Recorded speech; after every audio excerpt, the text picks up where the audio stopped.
6장 25절에서 34절을 한 절씩 교독하시겠습니다. 그러므로 내가 너희에게 말한다. 목숨을 부지하려고 무엇을 먹을까 또는 무엇을 마실까 걱정하지 말고 몸을 감싸려고 무엇을 입을까 걱정하지 말아라. 목숨이 음식보다 소중하지 아니하냐. 몸이 옷보다 소중하지 아니하냐.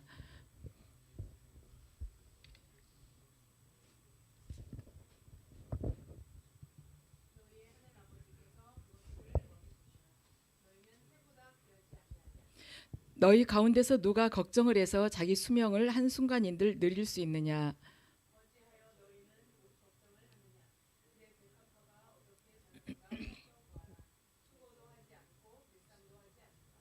그러나 내가 너희에게 말한다. 온갖 영화로 차려입은 솔로몬도 이 꽃 하나와 같이 잘 입지는 못하였다.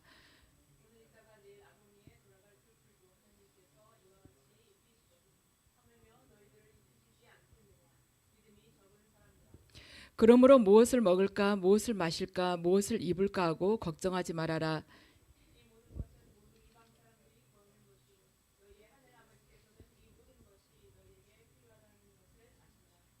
너희는 먼저 하나님의 나라와 하나님의 의를 구하라. 그리하면 이 모든 것을 너희에게 더하여 주실 것이다.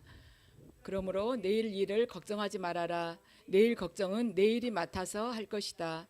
한날의 괴로움은 그날에 겪는 것으로 족하다. 아멘. 잠시 기도드리겠습니다. 아버지, 저희들 믿음으로 걸어간다 하지만은 먹고 마실 것 때문에 입을 것 때문에 걱정하는 순간들이 너무나도 많습니다. 이 시간의 예배를 통해서 정말 중요한 것이 무엇인지, 급한 것은 무엇이고 중요한 것은 무엇인지를 깨닫고 시간을 뛰어넘어 영원을 바라보는 자들로 변화되게 해주시옵소서.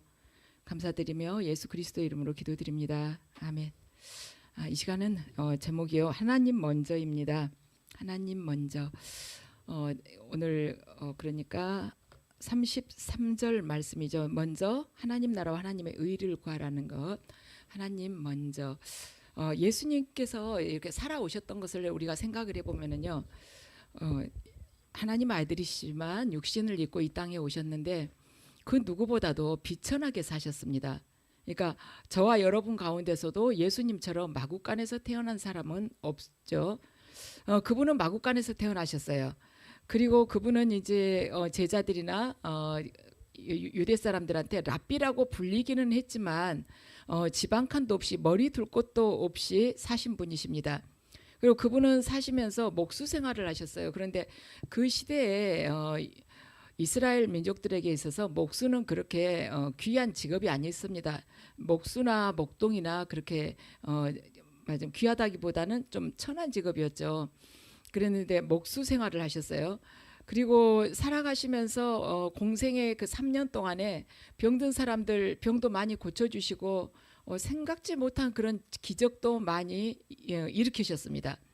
그런데도 그렇게 놀라운 기적을 일으키셨지만 죽은 자도 살리시고 바다 위도 걸어 다니시고 그러셨지만은 예수님께서 뽑아놓은 12제자 중에 한 명한테 배신을 당해가지고 팔립니다. 그게 우리가 예수님의 이야기니까 그렇게 쉽게 넘길 수 있지만 만약에 내가 그런 입장이었다면 기도해가지고 12명을 뽑았는데 그중 한 명이 나를 배신해가지고 판다면 그것도 스승인데 어떤 기분이 들까 하는 생각을 해보면 참 씁쓸한 마음이죠. 얼마나 상처를 받으셨겠습니까 그분이. 대부분의 사람들은요 태어날 때는 다 벌거벗고 태어납니다. 근데 아무리 없는 사람도 죽을 때는 그래도 뭐 한 가지라도 걸치고 죽는데 예수님께서는 십자가에서 벌거벗기운 채로 죽으셨습니다. 그러니까 그 누구보다도 참 비참한 그런 삶을 사셨어요. 공생이라고 해봐야 기껏 3년 하고 죽으셨습니다. 우리도 어떤 사역을 감당했는데 3년 동안 사역하고 이제 딱 마무리가 되고 우리가 죽게 된다면 말하자면 우리가 사역했던 것에 대해서 그만큼 그 치적에 대해서 많은 사람들에게 회자되기는 어려울 것입니다. 그런데 어떻게 해서 이분은 공생의 그 3년 동안 사셨던 게 온 인류에게 있어서 온 인류 역사의 그 분기점이 될 수가 있을까? 어떻게 해서 이분은 3년밖에 사역을 하지 않으셨는데 인류 역사에 있어서 BC와 AD로 그렇게 나뉘는 그런 분기점이 되실 수가 있을까? 어떻게 그분은 우리가 살아온 모든 인생관과 가치관을 그냥 한순간에 뒤집어 버리실 수가 있을까? 이러한 비밀, 그분께서 어떻게 하셨으면 3년을 사셨는데 그러실 수가 있나? 근데 그 안에 들어있는 비밀을 우리가 알지 못한다면 우리는 예수님을 믿는다고 하면서 교회만 그냥 왔다 갔다 하지, 예수님에 대해서는 진짜 알지 못하고 있는 것입니다. 그래서 오늘 본문을 통해서 예수님께서 도대체 어떻게 떠내려가는 그 물살과 같은 그런 인생을 거기서 건져 올려서 영혼과 접속시키는 그러한 일을 하셨는지, 도대체 어떻게 해서 한번 흘러가 버리면 말 수밖에 없는 그런 우리들의 인생을 거기서 건져 올려 가지고 하나님과 접속하게 하셨는지를 오늘 본문을 통해서 우리가 한번 살펴보겠습니다. 자, 25절 말씀 함께 읽으시겠습니다. 여러분들 한번 열어보시겠어요? 여러분들 단톡방 한번 열어보시기 바랍니다. 함께 읽으시죠. 그러므로 내가 너희에게 말한다. 목숨을 부지하려고 무엇을 먹을까 또는 무엇을 마실까 걱정하지 말고 몸을 감싸려고 무엇을 입을까 걱정하지 말아라. 목숨이 음식보다 소중하지 아니하냐? 몸이 옷보다 소중하지 아니하냐? 아멘. 예수님은 그러세요. 너희들은 의식주에 너희들이 묶여가지고 사는데 너희들 의식주가 그렇게까지 중요하냐? 목숨이 몸을 감싸려고 무엇을 입을까 하고 걱정하지 말아라. 목숨이 음식보다 더 소중하지 않냐? 그리고 우리들이 이 몸이 걸칠 옷보다도 더 소중하지 않냐 하고 물어보십니다. 그래서 너희들 의식주가 더 중요하냐? 너희들 목숨이 더 중요하냐? 의식주를 위한 목숨이냐? 목숨을 위한 의식주냐? 하고 우리에게 지금 질문하고 계시는 것입니다. 그래서 우리는 실제로는 사실 의식주에 묶여 사니까 우리가 그냥 흔히 하는 말이 그러죠. 먹고 사는 그 기본도 해결되지 않으면 그 다음에 무엇을 우리가 할 수가 있겠냐고. 기본도 안 되는데 한 발짝이나 우리가 때릴 수가 있겠냐고. 우리가 뭘 해결할 수 있는 그런 능력이 있겠냐고. 이렇게 이야기를 하고 그게 너무 당연한 것처럼 우리는 생각을 합니다. 그런데 예수님께서는 그 생각을 확 뒤집어 가지고 우리 사고를 지금 개혁하려고 하시는 거예요. 의식주? 너희들 목숨을 위한 의식주냐? 의식주를 위해서 네 목숨을 버리려고 하고 그렇게 살아가는 거냐? 바삐 살아가는 거냐? 하고 이렇게 물으시는 것이죠. 그래서 예수님께서는요, 인생은 의식주로부터 시작되는 것이 아니라 하나님께서 인간에게 주신 그 독특한 생명으로부터 시작되는 거라고 말씀하고 있는 것입니다. 그 독특한 생명이 뭐냐? 바로 구원이라는 것입니다. 그래서 우리의 인생이란 예수 그리스도 안에서 구원 받을 때부터 시작이 되는 것이지, 그 전에는 아무리 화려한 이력을 가지고 있다 할지라도 하나님 앞에서는 의미가 없는 것입니다. 왜냐하면 우리의 인생이 아무리 화려하고 세상 사람들이 존경을 하고 남들이 부러울 만한 것을 많이 갖추었다 할지라도 예수 그리스도와 이게 접속이 되지 않으면은 그건 떠내려가는 물과 같기 때문인 것입니다. 그래서 예수님께서는요, 공중의 새를 보라는 것이에요. 그들은 심지어 심거나 거두지 않아도 그들 줄이지 않고 잘 살지 않느냐? 이들 하늘 아버지께서 기르신다. 그런데 너희들은 이 공중 새보다 훨씬 귀한 존재 아니냐? 근데 왜 의식주를 너희들이 걱정을 하느냐고 반문을 하십니다. 그래서 예수님께서 27절에서 그러세요. 너희 가운데 걱정한다 해서 누가 수명을 1시간인들 늘릴 수 있겠냐는 것이에요. 우리 절대 못 늘리죠. 우리 마음대로 흰머리를 검게 할 수가 있습니까? 검은 머리 희게 할 수가 있습니까? 못 하잖아요. 그래서 걱정하지 말라는 거예요. 그러면서 30절에서 말씀하시기를 오늘 있다가 내일 아궁이에 들어갈 들풀도 하나님께서 이와 같이 입히시거든 하물며 너희들을 입히시지 않겠느냐? 믿음이 적은 사람들아. 아멘. 그러니까 이 제일 30절 맨 끝을 보면 예수님이 꼭 하시고자 하는 말씀이 기록되어 있죠. 믿음이 적은 사람들아, 이 의식주를 걱정하는 믿음이 적은 사람들아, 오늘 있다가 내일 아궁이에 던져질 들풀도 하나님께서 그렇게 멋지게 꽃이 피어나게 하고 이파리 나게 하고 그렇게 멋지게 입혀주시는데 하물며 너희들 안 입혀주시겠냐? 왜 그렇게 걱정하냐? 너희들 왜 그렇게 믿음이 없어? 하면서 우리들에게 있어서 걱정하는 원인이 너희들은 뭐냐면 하나님을 믿지 않으니까 걱정하는 거야. 하나님을 너희들이 지금 불신하고 있으니까 걱정하는 것이다. 그래서 하나님을 불신하는 태도가 뭐냐면은 의식주를 걱정하는 삶의 시작이라는 것입니다. 하나님을 믿지 않는 사람은 의식주를 걱정하는 그 삶이 항상 평생 뒤따라다닌다는 것이에요. 그래서 누가복음 11장 13절 말씀 함께 읽으시겠습니다. 누가복음 11장 13절 말씀입니다. 함께 읽으시죠. 너희가 악할지라도 너희 자녀에게 좋은 것들을 줄 알거든 하물며 하늘에 계신 아버지께서야 구하는 사람에게 성령을 주시지 않겠느냐. 아멘. 너희가 악할지라도 자식에게 좋은 것을 줄 아는데 하물며 하늘 아버지께서 구하는 자에게 성령을 주시지 않겠느냐는 것이에요. 그런데 우리는 어때요? 성령은 조금 이따 주시고 지금 안 급하니까 성령 좀 이따 주시고 우리 애들 커가는데 공부방 만들어줘야 되니까 아파트 평수 좀 늘려주시고 지금 차가 자꾸 가다 보면은 서고 고장 나니까 이 차부터 먼저 바꿔주세요. 그것이 더 급합니다. 하니까 하나님이 우리들을 보실 때 굉장히 답답하시는 것이죠. 근데 이게 우리 인간의 수준인 것입니다. 33절 함께 읽으시겠습니다.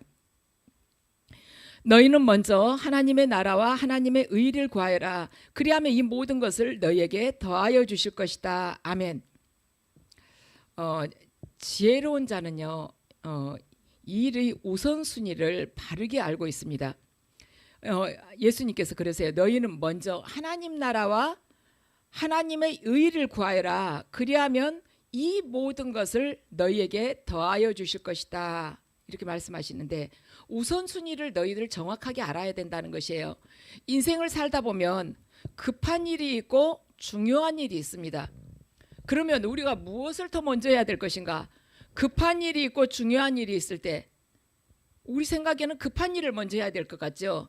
그런데 인생에 있어서 큰 맥락은 뭐냐면 중요한 일부터 해야 된다는 것입니다.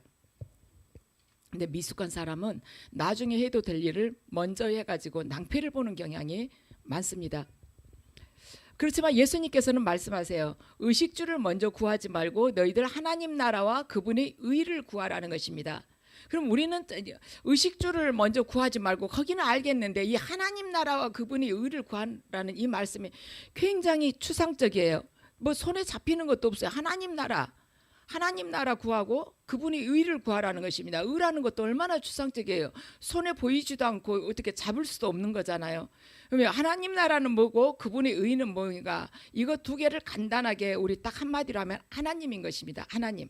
그래서 너희들 의식주를 먼저 구하지 말고 하나님을 구하라는 것이에요. 그럼 하나님을 구한다는 것은 뭐냐? 하나님을 갈망하는 것입니다. 하나님을 계속 사모하는 거예요. 하나님을 추구하는 것입니다. 그래서 예수님께서 우리들에게 하시는 말씀은 딱 아주 쉽게 이야기를 하자면 너희들 의식주 먼저 구하지 말고 하나님부터 구해, 이거예요. 하나님을 갈망해, 하나님을 추구해, 이런 뜻이죠. 그런데 우리 삶은요, 의식주를 먼저 구하는 것이 아주 습관이 되어 있는 경향이죠. 그런데 예수님께서 왜 이 순서를 하나님을 먼저 구하라는 것을 더 우리에게 강조를 하시냐면, 우리들이 의식주 걱정을 하다 보면은요, 결국에는 의식주 걱정은 뭐예요? 벌써 내 자신을 걱정하는 거잖아요. 그러다 보면 하나님을 놓쳐버리기 때문이에요. 의식주 걱정하다가 하나님이 보이지 않습니다. 우리는 조그만 걱정 하나만 있어도 하나님이 안 보이죠. 그거예요. 걱정이라는 것은 실상 일어나지 않을 일이 95%거든요. 제가 예전에도 이야기했지만 500원짜리 동전 하나를 가지고 이렇게 눈에다 대면은요, 아무리 태양이 커도 태양이 보이지가 않아요. 태양이 아무리 크다 해도요, 동전 하나를, 그 작은 동전 하나를 눈에다 대면 안 보이는 것입니다. 하나님이 우주 만물을 다 지으셨고 아무리 크신 분이라고 해도요, 내가 걱정을 하면 하나님이 보이지 않는 것입니다. 왜냐하면 내 걱정은요, 바로 내가 하고 있는 그 걱정은 바로 나를 주시하게 하거든요. 그래서 하나님이 안 보이는 것이에요. 그래서 예수님께서 이렇게 말씀을 하십니다. 요한복음 6장 27절 말씀입니다. 함께 읽으시겠습니다. 너희는 썩어 없어질 양식을 얻으려고 일하지 말고 영생에 이르도록 남아있을 양식을 얻으려고 일하여라. 이 양식은 인자가 너희에게 줄 것이다. 아버지 하나님께서 인자를 인정하셨기 때문이다. 아멘.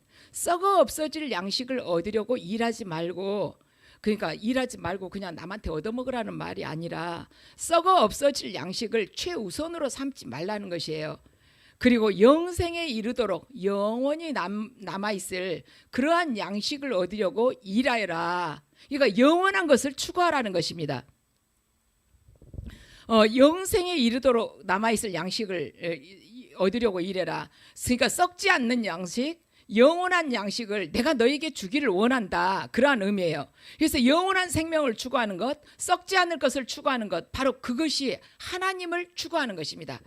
조금 전에 말씀드렸죠. 하나님 나라와 하나님의 의를 구하라고 했잖아요. 바로 그것은 그 자체가 하나님이라고 말씀을 드렸습니다. 그러니까 썩지 않을 양식, 썩지 않을 것을 추구하는 것, 그리고 영원한 생명을 추구하는 것, 이것이 바로 하나님이라는 것이에요. 그래서 우리가 먹고 마시는 것을 걱정하지 말고 너희는 먼저 말하자면 영원한 생명을 추구하고 썩지 않을 것을 추구해라. 바로 예수님께서 이렇게 말씀을 하신 것입니다. 그래서 우리가 하나님을 먼저 추구하지 않게 되면 우리들이 의식주를 추구하게 되고, 의식주를 추구하게 되면은 그 의식주에 묶이게 되면 우리는요 시간에 딱 묶여버리게 되는 것이에요.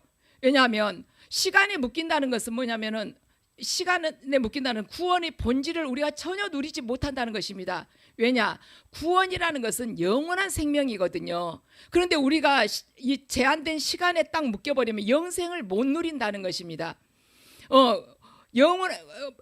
우리가 의식주에 묶인다는 것은요 유한한 목숨과 제한된 공간에 갇혀버리기 때문에, 제한된 공간 안에 갇혀버리기 때문에 영원한 생명을 전혀 누리지 못하게 된다는 것이죠. 그래서 하나님께서 우리에게 구원이라는 그 은혜를 주신다고 하지만은 그래도 우리는 영생을 못 누리게 된다는 것입니다. 어쩔 때냐면 의식주를 걱정하게 되면 그렇게 된다는 것이죠.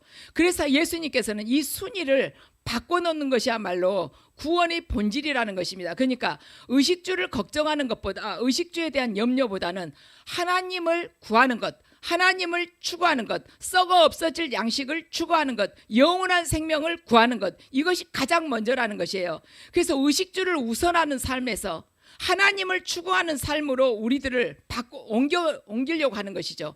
우리들을 옮기려는 것이 예수님께서 구원시키려고 하는 것이에요. 의식주를 갈망하고 그것 가지고 걱정하는 우리들의 삶에서 확 건져내가지고 하나님을 먼저 추구하면서 살아라, 이렇게 하는 것이 구원의 본질이라는 것입니다. 그래서 하나님께서는 우리에게 가장 좋은 것을 주려고 하세요. 뭐냐면 바로 성령을 주시려고 하는 것이죠. 그런데 우리는 거기에는 관심 없고 내 수준에서 원하는 것을 하나님한테 지금 구하고 있다는 것입니다. 그게 바로 의식주에 묶이는 삶이고, 또한 그게 내일에 묶이는 삶이라는 것이에요. 미래까지도 걱정을 하는 것이에요. 자, 34절 말씀 함께 읽으시겠습니다. 그러므로 내일 일을 걱정하지 말아라. 내일 걱정은 내일이 맡아서 할 것이다. 한날의 괴로움은 그날에 겪는 것으로 족하다. 아멘. 내일 일을 걱정하지 말라는 것입니다. 왜냐하면 내일 걱정은 내일이 맡아서 한다는 것이에요. 내일은 내일 스스로 알아서 하게끔 그냥 둬라. 내일이 염려하게끔 그냥 놔둬라. 시간이 걱정하게 그냥 놔둬라. 유한한 시간, 제한된 시간, 그것은 시간이 걱정하게 놔둬. 너는 영혼을 살아가야 될 사람이야. 너는 영혼을 살아가야 될 사람이고 썩지 않을 것을 추구하는 사람이기 때문에 네가 시간 걱정할 필요가 없어. 너는 영원 안에 머물러야 될 사람이야. 그래서 하나님을 날마다 먼저 생각하라는 것입니다. 하나님을 생각한다는 것은 뭐냐? 영원을 사모하면서 살아가라는 것이 우리들에게. 우리가 이것만 뛰어넘으면요 걱정이 90% 이상은 확 줄어들 것입니다. 계속해서 우리는 잘 안 돼요. 왜냐하면 지금까지 의식주를 제일 먼저 생각을 해왔거든요. 일단 입에 풀칠을 해야지 그 다음에 기도를 하든지 교회를 가든지 이런 생각이 들잖아요. 교회 가도 헌금을 하든지 이런 생각이 들지 않습니까? 그런데 우리가 예수님께서 지금 말씀하신 대로 이 의식의 개혁, 시간에 대한 혁명이 일어나게 되잖아요. 영원한 것을 추구하고 썩지 않을 것을 구하는 그러한, 말하자면 믿음 안으로 들어가게 된다면 우리는요 인생이 완전히 역전이 될 것이에요. 육에서 영으로, 보이는 것에서 보이지 않는 것으로, 제한된 삶에서 영원한 삶으로, 한 줌의 흙에서 하나님 옆에서 영원히 살아갈 수 있는 그 축복된 삶으로 그렇게 바뀐다는 것입니다. 그래서 우리가 이 의식이 확 바뀌게 되면 우리는 반드시 영혼에 접속되게 돼요. 의식주를 걱정하는 삶에서 하나님만을 추구하는 삶으로 우리가 가게 되잖아요. 그럼과 동시에 영적으로는 영혼과 딱 접속이 되는 것이죠. 왜냐하면 하나님을 추구한다는 것은 우리가 예수 그리스도 안에 머문다는 거잖아요. 그분 자체가 영생이지 않습니까? 그러니까 영혼하고 딱 접속이 되는 것이에요. 그때 우리는 영혼과 접속이 됐기 때문에 시간이라는 것을, 시간의 그 걱정, 시간 걱정에서 아주 자유롭게 되는 것입니다. 영혼을 사는 자가, 영생을 사는 자가 무슨 시간에 대한 제약을 느끼겠습니까? 시간의 결핍이 있겠습니까? 그래서 우리가 시간 속에서 자유로워지면은, 지금은 남이 보기에는 2024년 2월 23일을 사는 것 같이 시간 속에 이렇게 갇혀서 사는 것처럼 보이지만 시간을 뛰어넘는 아주 자유로운 삶을 살게 된다는 것입니다. 그 삶을 또한 추구하게 된다는 것이에요. 이것이 바로 구원의 본질이라는 것입니다. 남이 보기에는 2024년 2월 23일을 사는 것 같지만 우리가 이 말하자면 시간의 혁명, 사고의 개혁이 일어나게 되면 우리는 2월 23일을 사는 것처럼 남들은 보지만은 나는 예수 그리스도와 접속이 돼서 영생을 살기 때문에 시간 속에서 자유로워지는 것이고 시간을 뛰어넘는 그런 자로 살아간다는 것이죠. 그래서 이런 자유로움이 우리에게 오게 되면은 우리가 이웃과 관계를 맺는 것이 확 달라지는 것입니다. 이제 그때부터는 이웃하고 관계를 맺는 것에 대해서 어떤 기준의 그 말하자면 잣대가 달라지게 돼요. 왜 달라지게 되는지 우리가 한번 살펴보기로 하죠. 자, 마태복음 7장 5절 말씀입니다. 함께 읽으시겠습니다. 위선자야, 먼저 내 눈에서 들보를 빼내어라. 그래야 내 눈이 잘 보여서 남의 눈 속에 있는 티를 빼줄 수 있을 것이다. 아멘. 자, 입으로는 하나님의 이야기를 하지만 남의 결점만을 자꾸 찾아내면서 남의 꼬투리를 잡으려고 하는 그러한 삶을 살고 있기 때문에 그런 사람은요, 자기 눈에 들보가 있는데도 남의 티를 빼주겠다는 것이에요. 자기는 더 큰 죄가 있으면서도 남의 허물 조금을 지적을 하는 것입니다. 그래서 그 사람은 자기 눈에 이 들보 때문에요, 자기 것이 보이지가 않는 것이에요.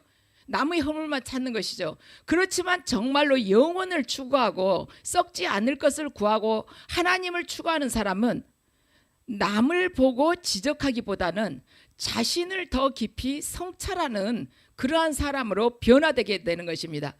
남에게 손가락질하기보다는 자기 자신의 심령을 계속해서 말씀 앞에 비춰보게 된다는 것이죠. 그래서 자기의 죄에 대해서 굉장히 민감해지는 것입니다. 그래서 자기의 죄에 대해서 민감해지기 때문에 남의 허물을 들추지 않는 것입니다.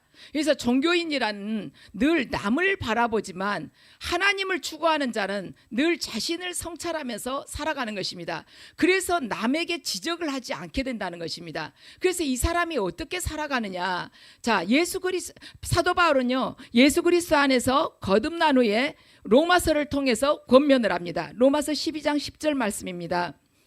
형제의 사랑으로 서로 다정하게 대하며 존경하기를 서로 먼저 하십시오. 아멘. 형제를 사랑하고 서로 이렇게 다정하게 하고 그 다음에 존경하라는 것입니다. 존경하기를 서로 먼저 하라. 존경하기를 서로 먼저 하라는 것이에요. 존경을 받으려고 할 것이 아니라 존경하기를 서로 먼저 해라. 그 옛사람인 사울은 어땠습니까? 하나님을 굉장히 추구하고 하나님을 잘 믿는다고 했지만 그가 형제를 사랑했습니까? 아니지 않습니까? 사랑을 했으면 스데반이 죽을 때 옆에서 옷을 지켜주지 않았을 것입니다. 죽는 것을 오히려 돌로 치려는 것을 막았을 거예요. 사도 바울은요, 하나님을 굉장히 잘 믿는다 했지만 형제를 사랑하지는 않았습니다. 그리고 사도 바울은요, 자기가 이스라엘에서 가장 존경받는 랍비가 되기를 원했어요. 그러면 자기가 존경받는 랍비가 되기를 원한 사도 바울이 다른 사람을 존경했는가? 그게 아니라는 것이에요. 왜냐하면 그리스도인들을 가서 체포를 해가지고 예루살렘으로 데리고 오려고 다메섹까지 그 먼 데까지 가지 않았습니까? 그걸 보면은 존경하지 않았다는 것을 알 수가 있는 것입니다. 그런데 사도 바울이 그렇게 육적인 삶, 의식주를 말하자면 걱정하는 삶, 육적인 삶에서 예수 그리스도를 만나고 말하자면 구원받는 그 영원한 생명을 사는 삶으로, 바로 하나님을 추구하는 삶으로 그가 옮겨갔더니, 육적인 삶에서 영적인 삶으로 옮겨갔더니 이제 더 이상 자기를 추구하지 않게 됐어요. 자기가 가장 존경받고 싶은 사람이 되지 않았습니다. 그걸 원치 않았어요. 그리고 자기를 사랑하지 않았어요. 이제는 형제를 사랑하는 자로 바뀐 것입니다. 더 이상 그 사람은, 사도 바울은 자기의 내일을 추구하지 않는 사람이 된 것입니다. 그는 이제는 하나님만을 추구하는 삶으로 변화된 것입니다. 언제 그렇게 됐는가? 예수 그리스도 안에서 거듭나가지고 육적인 삶에서 영적인 삶으로 옮겨질 때, 의식주를 걱정하는 삶에서 하나님을 추구하는 삶으로 그가 옮겨지고 나니까, 이전에는 그렇게 인정머리 없이 스데반이 돌로 맞고 있는데도 그 옆에서 구경하던 사람이 이제는 형제를 사랑하는 사람이 됐고, 형제에게 다정하게 대하는 사람이 됐고, 형제를 존경하는 사람으로 그렇게 바뀌었다는 것입니다. 언제 그렇게 바뀌었냐? 육적인 삶에서 영적인 삶으로 건너갈 때, 의식주를 추구하는 삶에서 하나님을 추구하는 삶으로 바뀌어질 때, 그때 그가 바뀌었다는 것입니다. 그 사람이 어떻게 이기적으로 살아갈 수가 있겠습니까? 나 중심이었던 사람이 하나님 중심으로 변화되면서 형제를 사랑하게 됐는데, 어떻게 이 사람이 이기적인 삶을 살아갈 수가 있겠습니까? 그러니 이 사람이 이기적인 삶을 살아가지 않기 때문에, 이타적인 삶을 살아가기 때문에, 그래서 의식주를 걱정하는 사람하고 이제 경쟁하는 관계가 아니라는 것이에요. 왜냐하면 의식주를 걱정하는 사람은 자기 중심으로 살아가는 사람이잖아요. 그런데 서로가 가치관이 전혀 달라지게 되는 것이에요. 여러분 보세요. 나는 비빔밥을 좋아해. 식당에 갔는데, 근데 나하고 같이 만난 상대방은요, 자기는 비빔밥 안 좋다는 거예요. 자기는 돈가스를 먹고 싶다는 거예요. 그러면은 그걸 시켜가지고 음식이 나왔는데 저 사람이 내 거 뺏어 먹을까 봐 막 급하게 먹겠습니까? 아니잖아요. 이제는 서로 경쟁하거나 같은 것을 가지고 욕심을 낼 그런 단계가 아니지 않습니까? 그러니까 사도 바울이 의식주를 걱정하는 삶에서 하나님을 추구하는 삶으로 바뀌게 되니까, 이제 의식주를 걱정하는 사람하고 경쟁 관계가 아니라는 것이에요. 서로 가치관이 전혀 달라졌기 때문이죠. 그리고 그 사람은, 의식주를 걱정하는 사람은 내일을 걱정하는 것이에요.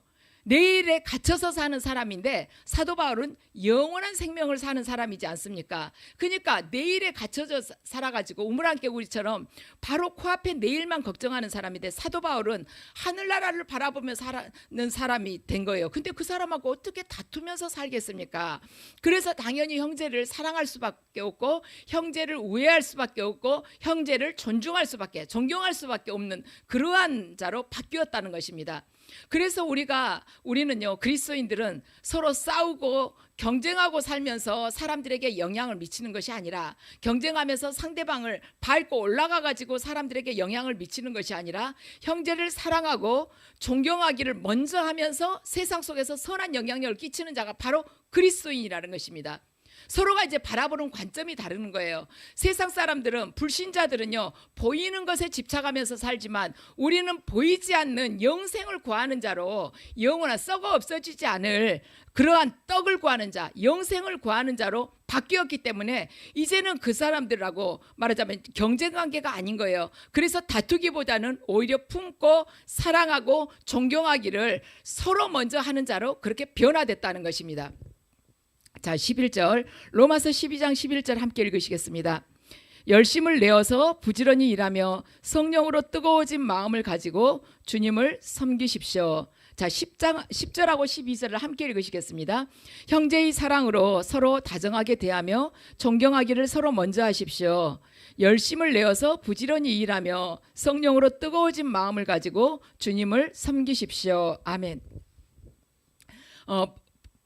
열심을 내서 부지런히 일하고 성령으로 뜨거워진 마음을 가지고 주님을 섬기라고 그랬어요. 이 모든 것, 여러분들이 형제 사랑으로 서로를 다정하게 대하고, 또한 존경하기를 먼저 하고, 열심을 내서 부지런히 일하고, 이 모든 것들이 뭐냐면 주님을 섬기는 일이라는 것입니다. 일하면서 성령으로 뜨거워진 마음을 가지고 주님을 섬기라는 것이에요. 그러한 모든 것들이 주님을 섬기는 것인데, 우리가 신앙생활할 때요. 저는 하나님을 사랑하지만 누구하고는 정말 뜻이 안 맞아요. 저는 그 사람은 사랑할 수 없어요. 어, 주님은 섬기겠는데 사람은 정말 어려운 사람이 있습니다. 주님은 사랑하겠는데 정말 누구는 나에게 너무나도 상처를 줬기 때문에 내가 그 사람 사랑하기 어렵습니다. 이렇게 우리가 생각이 든 그런 사람이 있습니다. 그런데 예수님께서는 7번씩 70번이라도 용서하라고 하시지 않았습니까?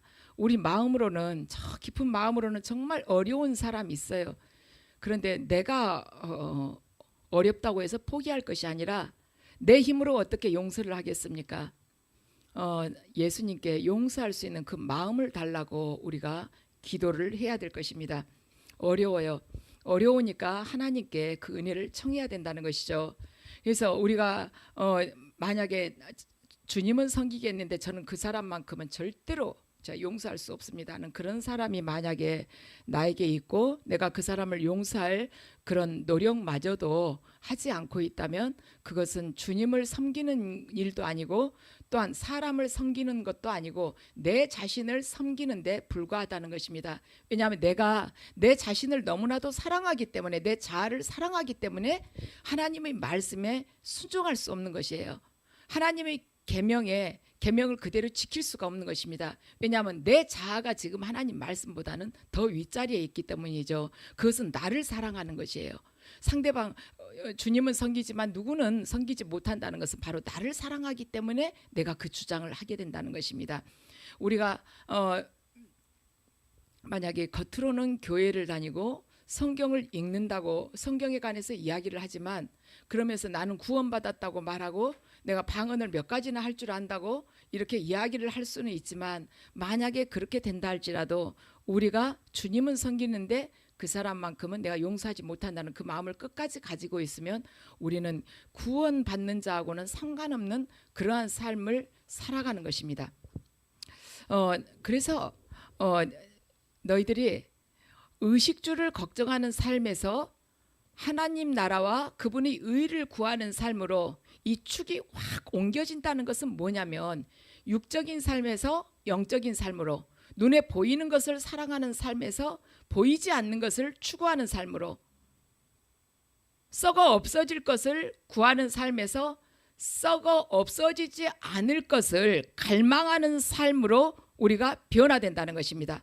그러면 그것은 구체적으로 뭐냐? 하나님 안에 있는 것, 말씀 안에 있는 것, 그리스도 안에 있는 것이 먼저 되어야만이 이 세상을 우리가 살아가지만 세상의 차원이나 세상의 가치관으로 살지 않고 세상을 훌쩍 뛰어넘는 그러한 수준 높은 삶을 살 수가 있다는 것이죠. 우리가 지금 2024년도를 지금 살아가지만 우리가 하나님을 추구하게 되면은 2024년이라는 이 연대기적 이 시간을 훌쩍 뛰어넘어서 영원 안에서 예수 그리스도와 함께 걸어갈 수가 있다는 것입니다. 그렇기 때문에 그 의식주를 걱정하지 않게 된다는 것이에요. 예수 그리스도와 함께 걸어가는데 그 모든 것을 지으시고 모든 것을 소유하시고 그 전능하신 그 능력을 가지고 계신 그분이 나와 함께 하고 있는데 의식주를 우리가 왜 걱정하겠습니까? 날아다니는 새도 그가 심지도 거두지 않아도 굶주리지 않게끔 하시고 들풀도 솔로몬은 그 영화보다도 더 멋지게 입히시는데 우리가 왜 예수 그리스도와 함께 하는데 먹을 것, 입을 것을 걱정을 하겠습니까?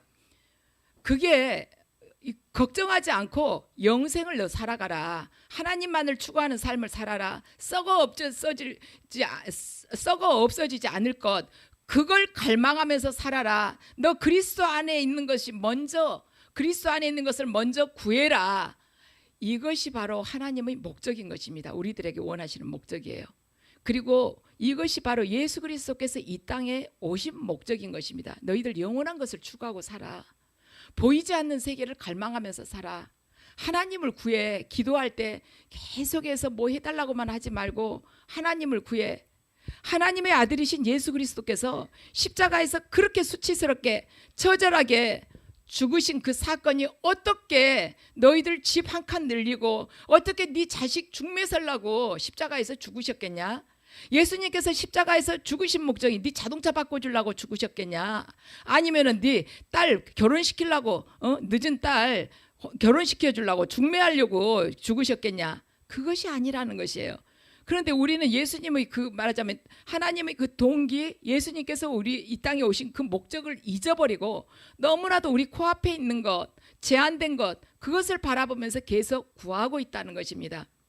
이것이 근데 우리가 맨 처음에 이야기했지만 먹고 마시는 것이 제일 기본인데 그거 해결 안 되고 어떻게 살아요? 우리 이런 생각을 할 수가 있잖아요.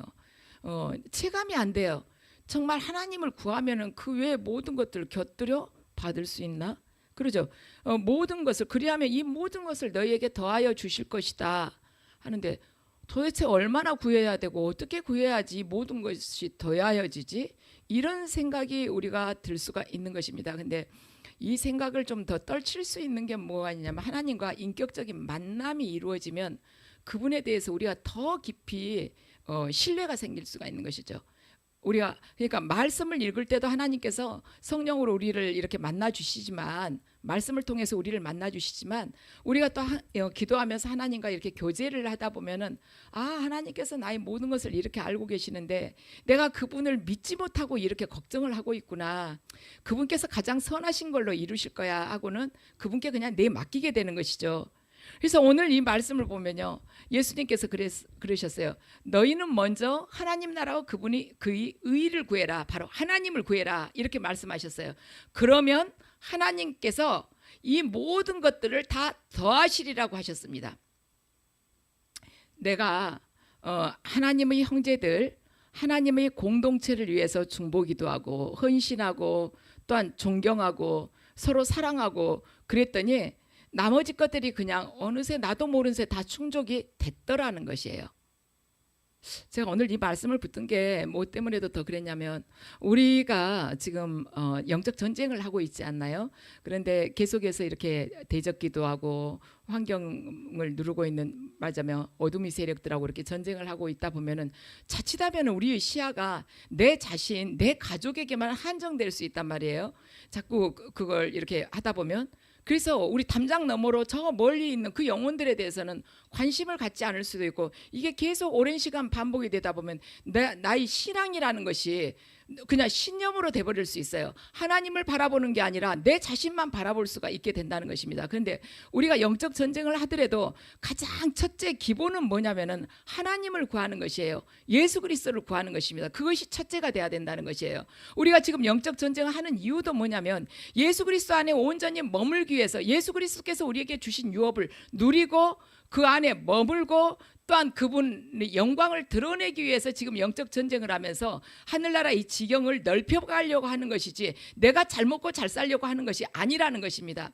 그래서 우리가 영적 전쟁을 하고 기도를 하면서 또 절대 순서가 바뀌지 않아야 될 것은 하나님을 제일 먼저 구하라는 것이에요. 그리고 나머지는 하나님께서 이루신다는 것입니다. 나머지는 하나님께서 이루시는데 우리 각자는요 최선을 다해서 전쟁에 임한다는 것이죠. 말씀과 기도와 성령으로 무장을 하고 최선을 다해서 이 전쟁에 임하여서 반드시 하나님께서 우리에게 허락하신 전쟁이기 때문에 그분을 의지하면서 나아가게 될 때 그분께서 원하시는 전신갑주를 입고 나아가게 될 때 승리는 우리의 것이 되는 것입니다. 하나님께서 이미 우리에게 붙이셨어요. 우리가 믿음으로 나아가면 되는 것이에요. 여리고성을 하나님께서 7바퀴 돌라고 하셨어요. 그러면 딱 입 다물고 침묵 가운데 돌면 여리고성이 무너지게 되는 것입니다. 그래서 우리가 하나님께서 말씀하신 그대로 우선순위가 절대로 바뀌지 않고 하나님 나라 그분의 의를 먼저 구하면서 그러면서 영적 전쟁에 나아가게 되면 하나님께서 예비하신 그 은혜를 우리가 받아 누리게 할 수가 있게 될 것입니다. 그래서 이러한 것을 누리는 것이 이러한 것을 경험하는 것이 그리스도의 삶이고 이러한 것을 경험할 때 우리는 이제 시간으로부터 자유하는 삶, 바로 구원의 삶을 살게 된다는 것입니다. 그래서 저와 여러분 정말 감사하게도 하나님으로부터 선택을 받았습니다. 영생을 누릴 수 있는 그 선택을 받았고 그 은혜를 우리가 받았어요. 그런데 그것을 의식주를 걱정을 하면서 그 은혜를 말하자면 무가치하게 버려버려서는 안 된다는 것입니다. 예수 그리스도께서 십자가상에서 죽으심으로 인해서 그러심으로 인해서 우리가 영생을 살도록 하나님을 추구하고 살도록 썩어 없어지지 않을 양식을 구하는 자로 살아갈 수 있도록 그분께서 십자가에서 죽으셨는데 그 죽음을 헛되이 해서는 안 된다는 것이죠. 의식주만을 추구하면서 그 쥐덫을 해놨어요. 쥐덫에다 소고기를 붙여놨습니다. 쥐를 잡으려고 소고기를 이 미끼로 붙여놨어요. 그런데 쥐가 지나가다가 그 고기를 보고는 덜컥 물었습니다. 무는 순간 어떻게 해요? 쥐덫이 털커덕하고 걸리잖아요. 주인은 금방 올 거예요. 근데 주인이 오면은 어때요? 죽여가지고 버리지 않겠어요. 근데 쥐는 금방 죽을 때인데도 몰라. 그 소고기만 뜯어먹고 있는 것이에요. 이미 자기 발은 쥐덫에 다 걸려가지고 꼼짝을 못하는데, 자칫하면 우리가 육을 추구하게 되면 의식주를 걱정하면서 살게 된다면 그 삶을 살게 된다는 것이에요. 미끼 뜯어먹고 있는 쥐와 똑같은 삶을 살게 된다는 것입니다.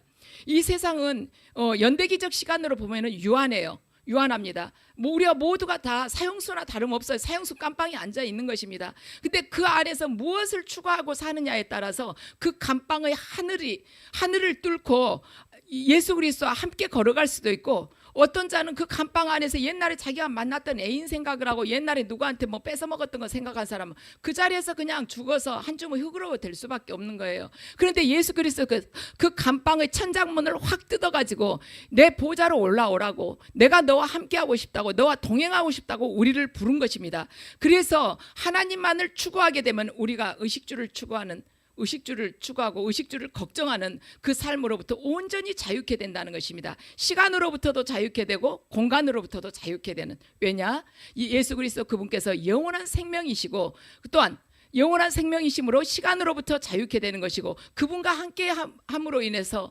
항상 천국을 살기 때문에 공간으로부터 자유로워지는 것입니다. 저와 여러분 앞에 이렇게 큰 축복이 놓여 있는 것입니다. 그래서 선택을 하고 안 하고는 우리에게 달려 있어요. 그래서 저와 여러분, 무엇이 지혜로운 자의 선택인지를 곰곰이 기도하면서 생각해 보면서 영원한 것을 붙드시기를 주의 이름으로 축원합니다.